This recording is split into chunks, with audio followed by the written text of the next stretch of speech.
My daughter leaned against the doorway, arms folded, her smile thin as glass. You can stay, if you behave. The word behave echoed louder than the clock behind her. I stood there in my own kitchen, holding the tea I'd just poured, steam rising between us like a question neither of us wanted to answer. That night, I folded the deed into an envelope and whispered to the empty house, "Let's see who behaves when this is over." I'm 67, a retired librarian, widow of 39 years. I live in a townhouse I bought with the overtime checks my husband used to joke were printed in caffeine. For decades, I thought I'd built this home brick by brick with love. Now, apparently, I'm just allowed to stay in it, so long as I'm obedient. Her name is Hannah, my eldest. 38, smart, practical, the kind of woman who always looks like she's late for a meeting, even when she's standing still. When her father passed, she was 19 and already managing everyone's emotions but her own. I used to think that made her strong. Now I see it made her distant. After my fall last winter, 1 broken wrist, 3 hospital nights, she insisted I come stay with them. She made it sound like compassion. I see now it was control, gift-wrapped as concern. At first, it was easy to pretend it was temporary. I told myself the guest room would do for a few weeks. I even brought my favorite mug, the blue one with chipped edges that somehow still held warmth.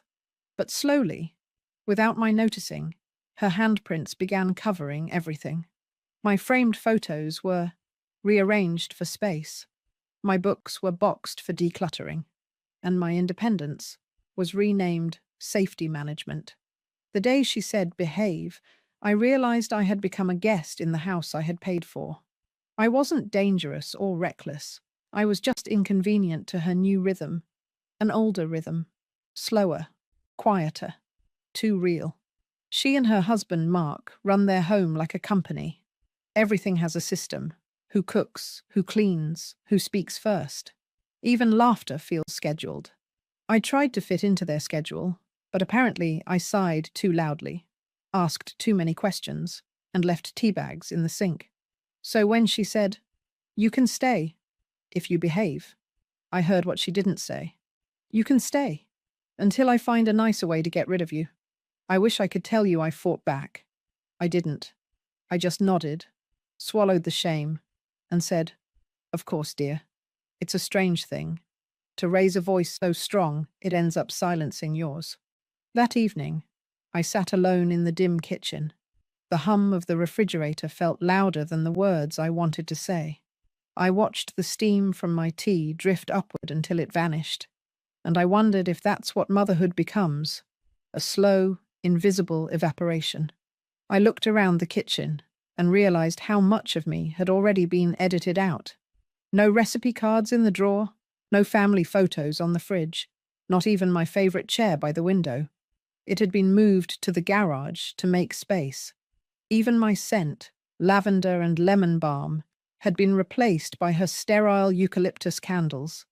The house looked tidy, beautiful even, but it felt like a stage set for someone else's life. Later that night, as I was getting ready for bed, I heard her whispering to Mark in the hallway.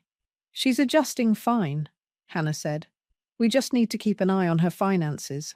She gets forgetful." Forgetful. The word hit harder than behave. It wasn't true, but it was convenient, a label that excused everything she planned to take. I lay awake staring at the ceiling, realizing what my mother must have felt when I told her she was slowing down. I thought I was being kind back then. Now I understand. Kindness can sound like a leash. The next morning, Hannah placed a pile of letters on the counter. "Bills," she said briskly. "I've handled them all." I wanted to ask with what money, but I bit my tongue.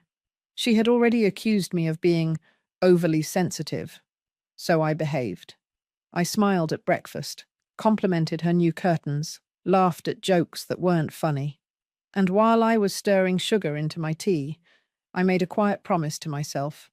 If she wanted me to behave, I would, just not in the way she expected. That night, I took out an old envelope, the one with the house deed. I ran my fingers over the embossed title.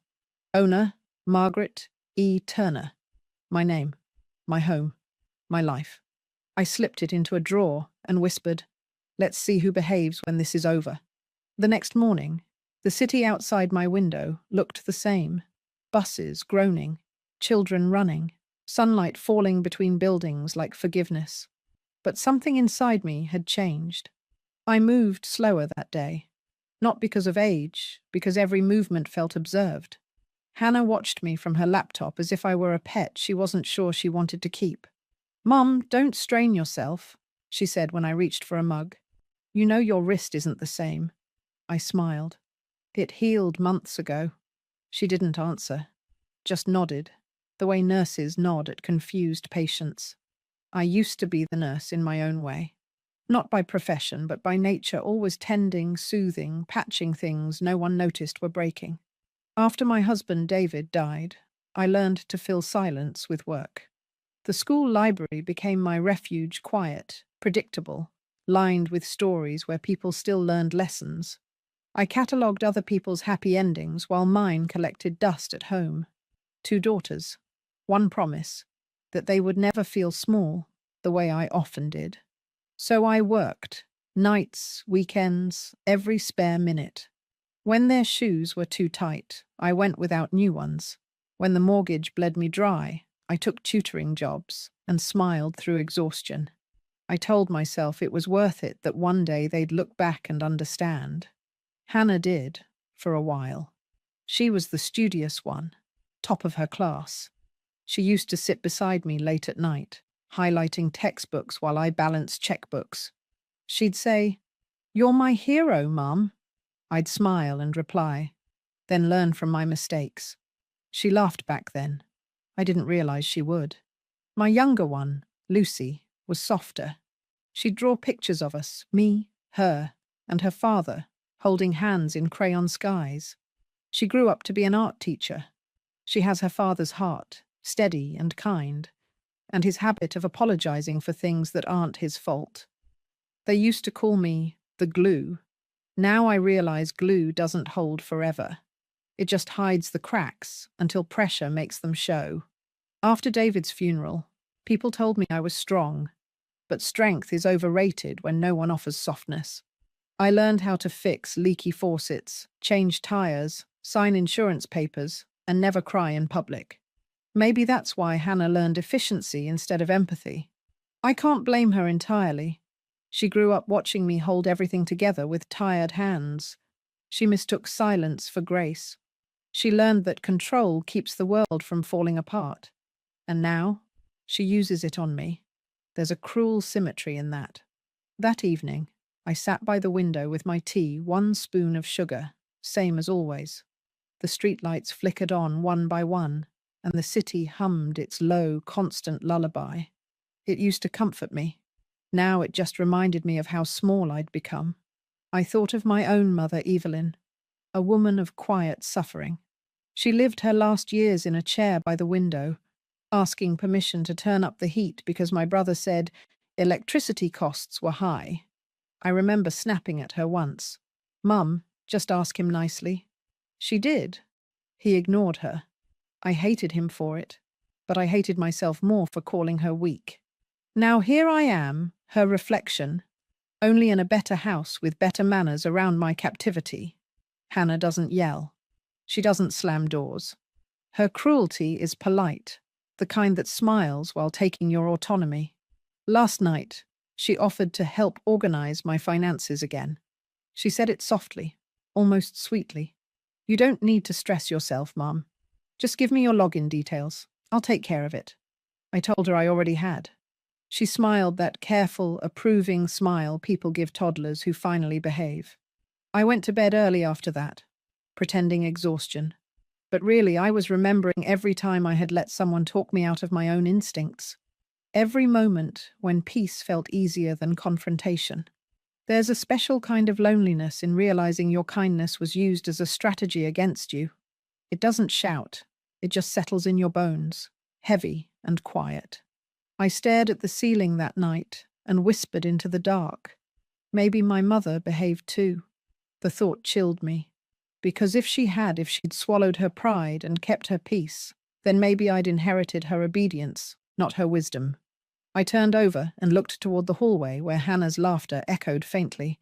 It wasn't cruel laughter, just careless.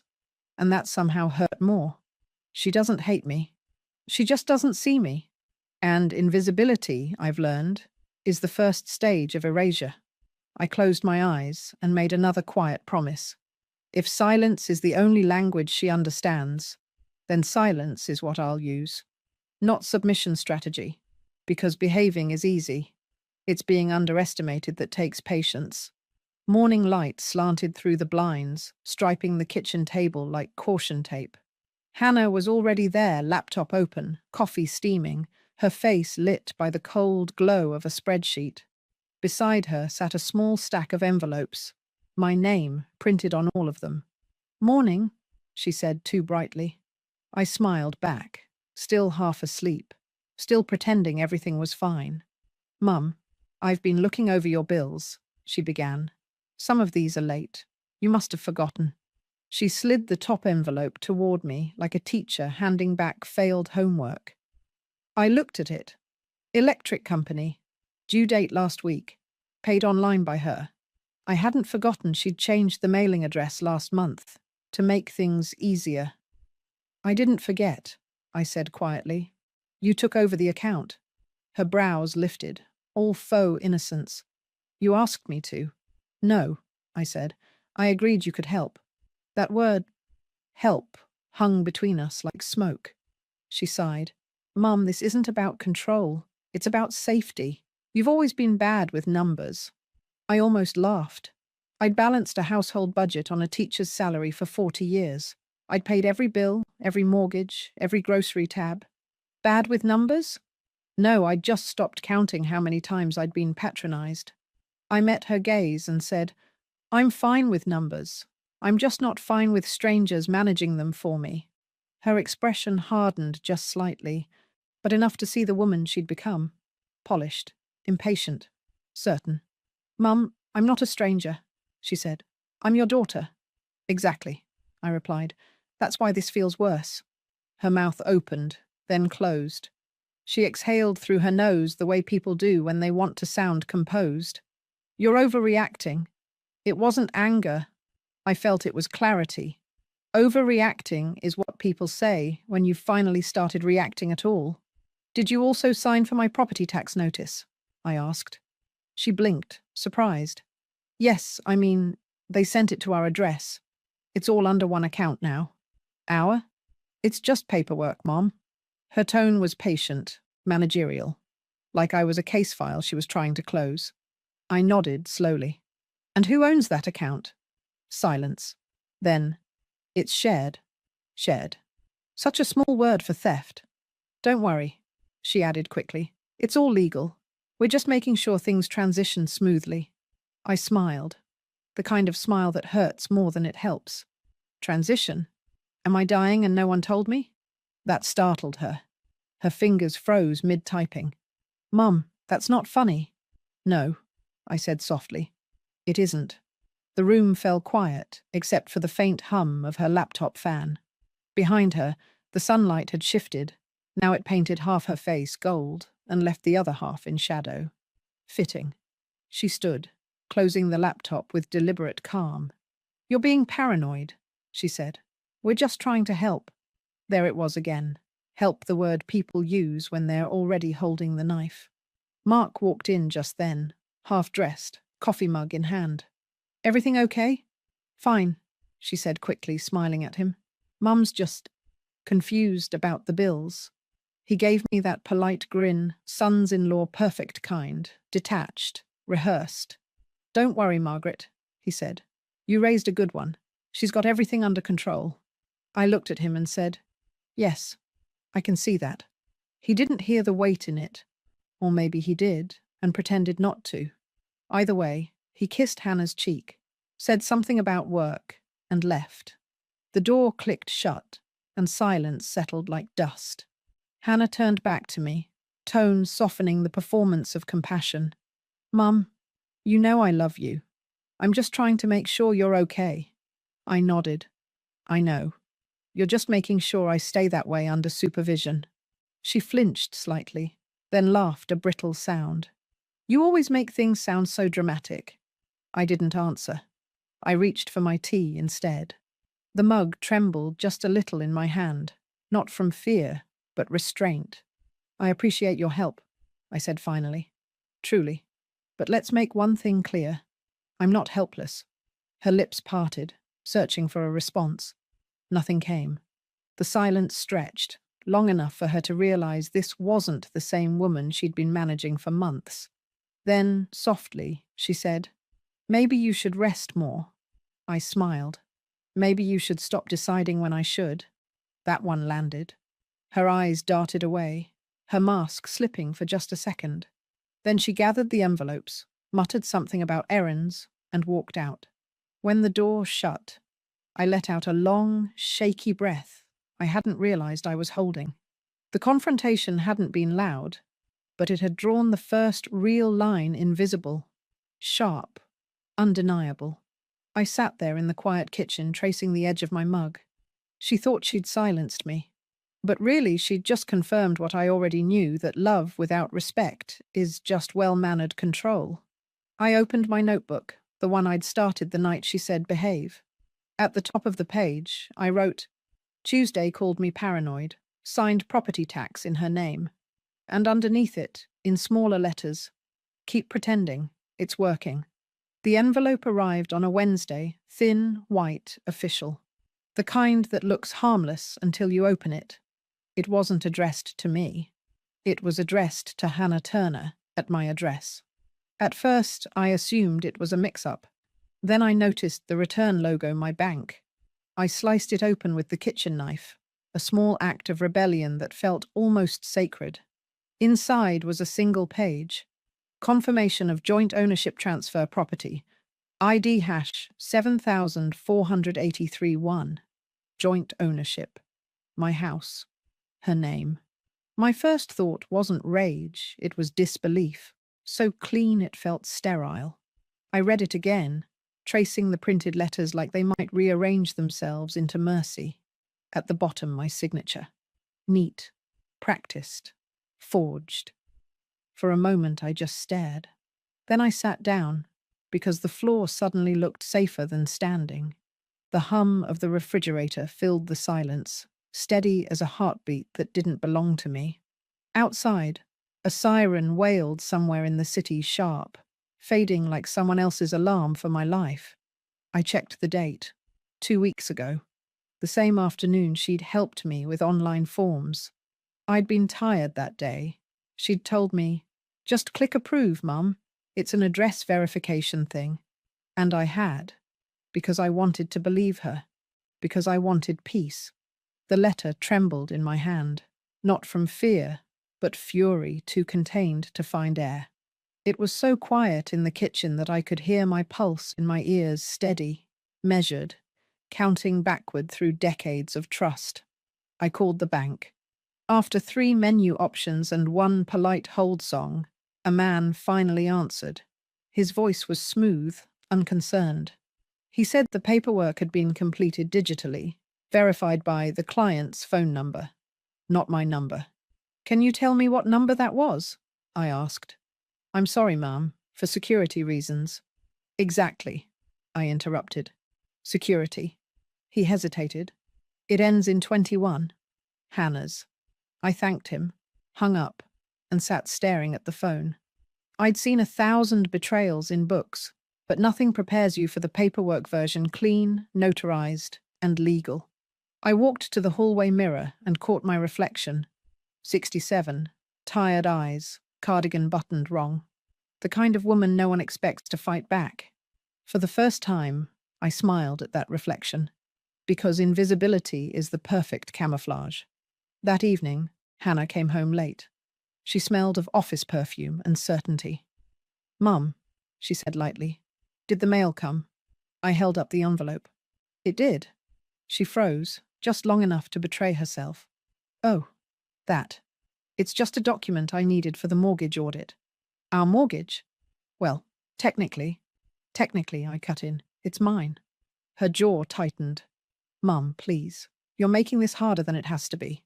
I stepped closer, slowly, deliberately. I raised you to be clever, I said. I didn't raise you to be cruel.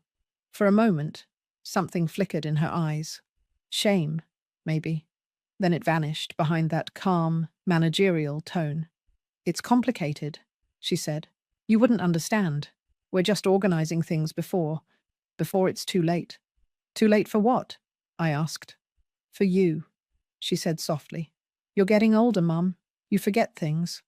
There it was, the weapon polished to perfection. Forgetfulness. Age. The slow erasure dressed as concern. I didn't respond. Silence is heavier than shouting, and it lasts longer. She mistook it for surrender. Don't worry, she added, brushing my shoulder as she passed. Everything we're doing is for your own good. The door to her room clicked shut. I sat at the table again, the forged signature between my fingers, the words, for your own good, looping through my head. That phrase has built prisons for women like me for centuries, padded with good intentions, locked with love. I turned the letter over, grabbed a pen, and wrote across the back in steady ink. Keep this. It's proof. Then I slipped it into my notebook beside the others, my quiet archive of every insult, every manipulation, every lie. The next day, I visited my old neighbor, Mrs. Grant, a retired notary who used to witness half the neighborhood's signatures back when people still trusted ink. She made tea, listened, and said one thing. Make copies of everything, and don't tell her you know. I walked home through the grey city dusk, clutching the copies in my bag. Each step felt sharper, more defined. This wasn't grief anymore. It was geometry lines and angles of control, mapped perfectly. When I reached my doorstep, I looked up at the windows glowing above me, her windows, and whispered to the night, You stole my name, but not my memory. Inside, the air felt different, cooler, aware. I made tea, sat down at the table, and opened my notebook again. Under yesterday's entry, I wrote, Wednesday forged signature confirmed. Next step, remember everything. Then I underlined one sentence 3 times. They think I've forgotten. I didn't sleep that night. The city hummed beyond my window, cars sighing through rain, the distant rhythm of late-night lives. But inside, it was still. I sat at the kitchen table with a single lamp burning, the forged document spread open before me. It's strange how betrayal sharpens your vision. The details you use to overlook a missing envelope, a changed password, a smile that lasts a little too long, all start arranging themselves into a pattern. By dawn, the pattern was complete. They weren't helping. They were removing me piece by piece. But here's the thing about being underestimated. It gives you time to prepare while they're busy celebrating their cleverness. I brewed coffee strong enough to burn away hesitation.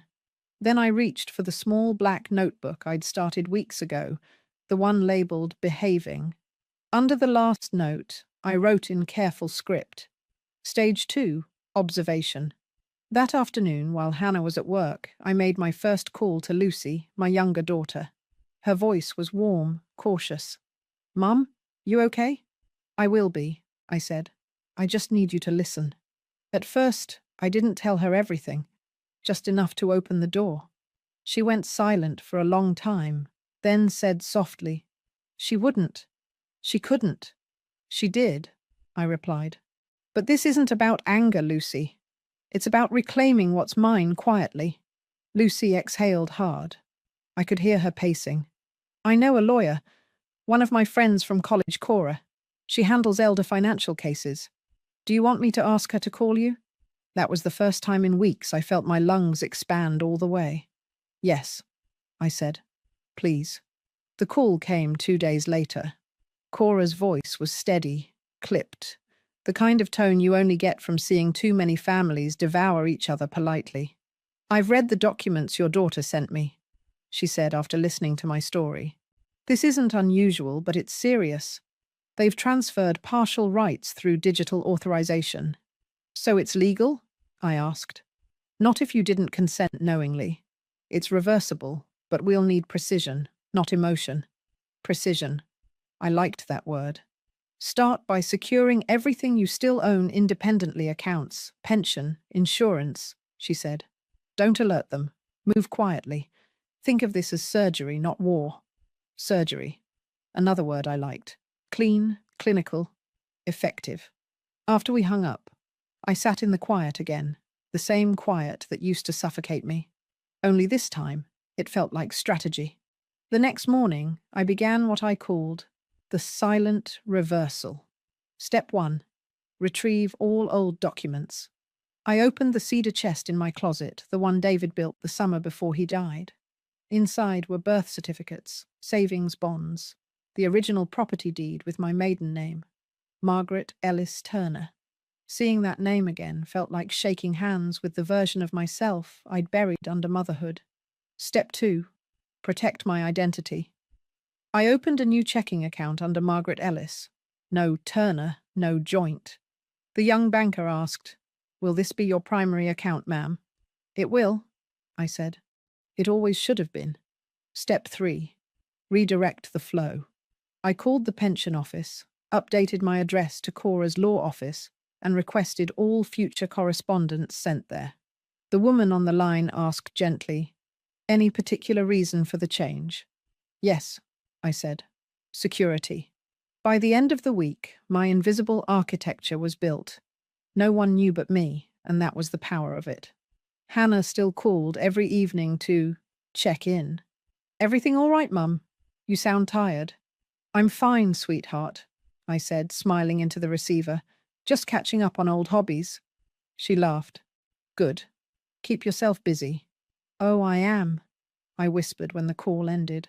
Every polite question she asked became a breadcrumb in my strategy. She thought I was fading. I was recording.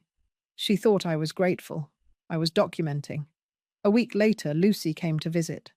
She arrived without warning, her hair damp from the rain, eyes bright with a kind of protective fire. She hugged me tightly, too tightly. "I read the papers," she said. "I can't believe she did this." "She believes she's saving me," I said. "That's what makes it so dangerous." Lucy looked around the house, the rearranged furniture, the cold colors, the smell of disinfectant. "It doesn't feel like you live here anymore," she said quietly. I smiled. "That's about to change." We sat at the kitchen table, just like old times, except this time I was the one explaining how things would go. I told her about the lawyer, the new account, the redirected mail. She listened carefully, then said, "You've thought this through. Motherhood trains you to think 5 moves ahead," I said. "You just forget to use it for yourself." Before she left, she slipped an envelope onto the table. "I talked to Cora. She's drafted something, a revocation of power of attorney. You just need to sign it." I opened it slowly.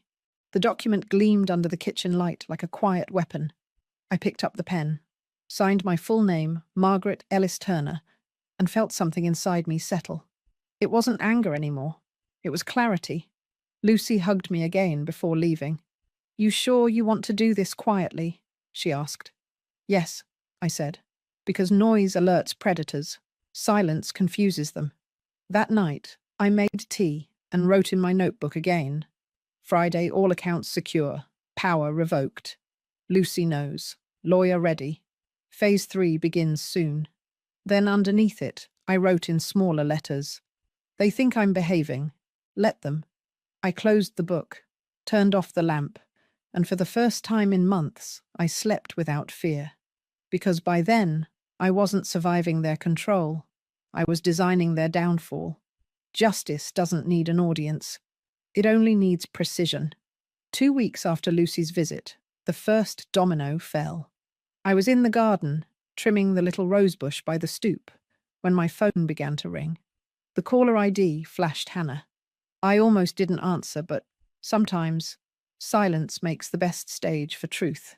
"Mum," she said, her voice sharp, rehearsed. "Did you change the bank accounts?" I let a pause bloom between us, long enough for her certainty to waver. "Yes," I said simply. "I did." She exhaled hard. "You can't just move funds like that. The mortgage isn't your concern." I interrupted. It's been paid. What? Her voice cracked, a sound I hadn't heard since she was 16 and lost her first job. Who's been paying it? I have, I said. With my money. The same money you were managing for my convenience. There was silence. I could almost hear her brain rewiring around the fact that her control had vanished overnight. You've made a mistake, she said finally. You can't just reverse ownership like that. I smiled, though she couldn't see it. You're right, dear. I didn't. My lawyer did. Her composure faltered. You… lawyer? Yes. Cora. Lovely woman. Sharp as a needle. Mum, she said, softening her tone, switching tactics. You don't understand what this means. We were trying to protect you. You're making this harder for everyone. I let the quiet stretch, like a violin string ready to snap. Then gently. No, Hannah. I'm making it fair. By evening, she showed up at my doorstep. No knock, just the sound of her key in the lock, like muscle memory refusing to die. She walked in fast, face flushed, jaw tight. Mum, what did you do? I turned from the kitchen counter, tea in hand, calm as a saint. I cleaned my house, I said, financially. She slammed the letter down in front of me, the official notice from the bank. Everything's been moved, even the utilities. Do you have any idea how confusing this is? I imagine it's very confusing, I said. That's what happens when you lose control of something that was never yours. Mum, stop, she pleaded. Please. We were only… helping, I finished. Yes, I've heard. Mark stepped in behind her, trying to steady things. His voice was low, soothing, the kind used to calm clients before a lawsuit. Margaret, maybe we can sit and talk about this. We didn't mean any harm. Then you won't mind signing a release acknowledging that, I said, handing him a folded paper from the counter. He frowned, unfolding it. Legal language, short and brutal. Cora's work. Hannah snatched it from him, eyes scanning the page. This says we forfeit any financial claim to your property or estate. Yes, I said. Exactly that. Mum, this is insane.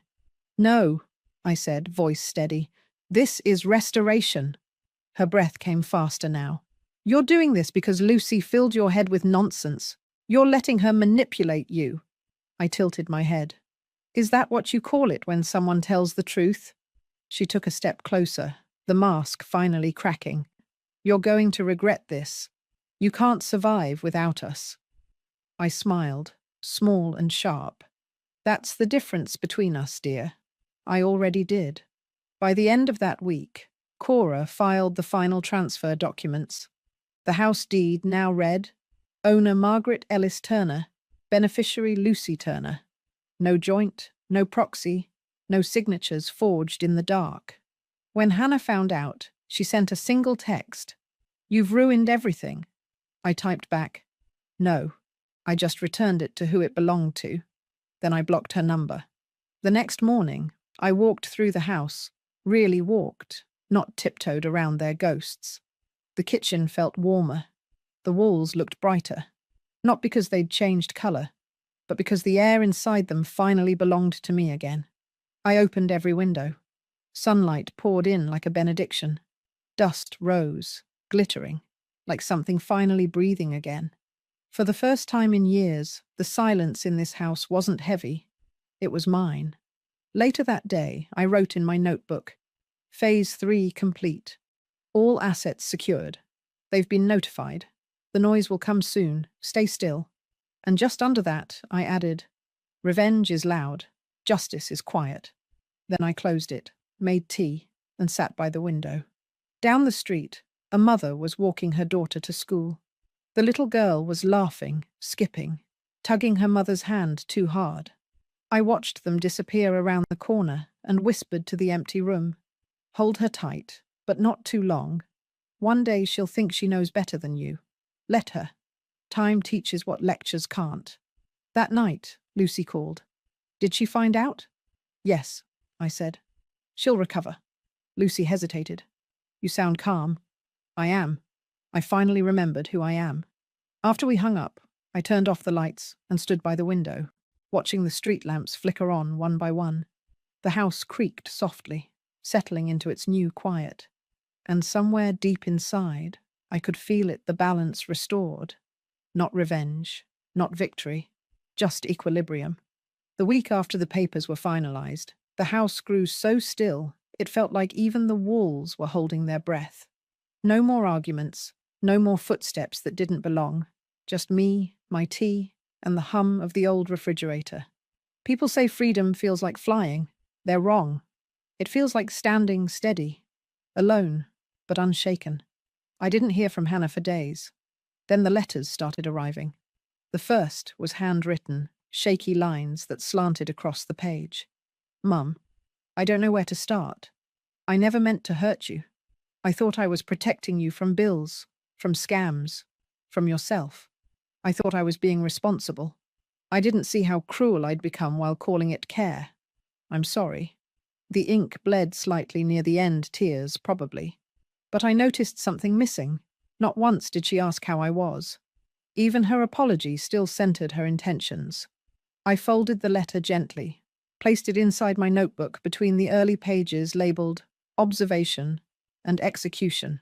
The record was complete. Not to hold a grudge, but to remember how blindness begins. A few days later, another envelope arrived, typed, formal, sterile. From Mark, Mrs. Turner.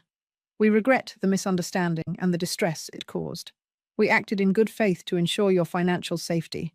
We hope you reconsider the recent transfers for the sake of harmony. I didn't bother reading it twice. I tore it once down the middle, fed it to the flame, and watched the edges curl. Harmony built on control isn't harmony at all. It's quiet slavery. After that, the quiet finally felt clean. I started waking earlier, letting sunlight hit my face before I made tea. I moved through rooms that had once felt foreign, touching the back of a chair, the smooth edge of a counter, relearning my own space, like a woman meeting her reflection for the first time in years. Mrs. Grant from next door stopped by one afternoon with tomatoes from her garden. "You look different," she said. "I am," I told her. "Peace does that." She nodded knowingly, the kind of nod only women over 60 can give, the one that says, "I understand everything without you needing to explain." The mailman lingered a little longer at the gate these days, too. People had heard rumors that my daughter tried to take the house and lost, that lawyers got involved, that I'd won. They said it with pity wrapped in admiration, but I didn't need either. What I wanted, I already had back. My voice, my name, and a key that opened my own front door. Lucy came by on a soft Sunday afternoon. She didn't knock, just called out, "Mum?" Her voice filled the house like music. When she saw me at the kitchen table, she smiled. "You look lighter." "I am," I said. "Not happier, just freer." She nodded. "Freedom looks good on you." She handed me a small brown envelope. "From Hannah," she said quietly. She didn't want to mail it. Inside was a photograph, the three of us, taken 20 years ago in the garden. David was still alive, his arm around me. Hannah's hair was wild from the wind, Lucy's head tilted against my shoulder. On the back, in Hannah's handwriting, "You were always the strong one." I just never knew it meant this. I stared at it for a long time. My throat felt heavy but dry. Lucy reached across the table, covering my hand. "She'll come around," she said softly. "Maybe," I replied, "when she learns the difference between care and control." We sat in silence for a while, sunlight spreading slowly across the table like a benediction. Sometimes words just get in the way of peace. That night, I walked through the house room by room, not to check locks or bills or chores, just to feel. Every space told a story. The living room where I once sat quietly as they whispered decisions about my life. The kitchen where I first said, "If you behave." The study where I'd hidden the envelope that became their undoing. And finally, my bedroom, the one place that had always belonged to me, even when everything else felt borrowed.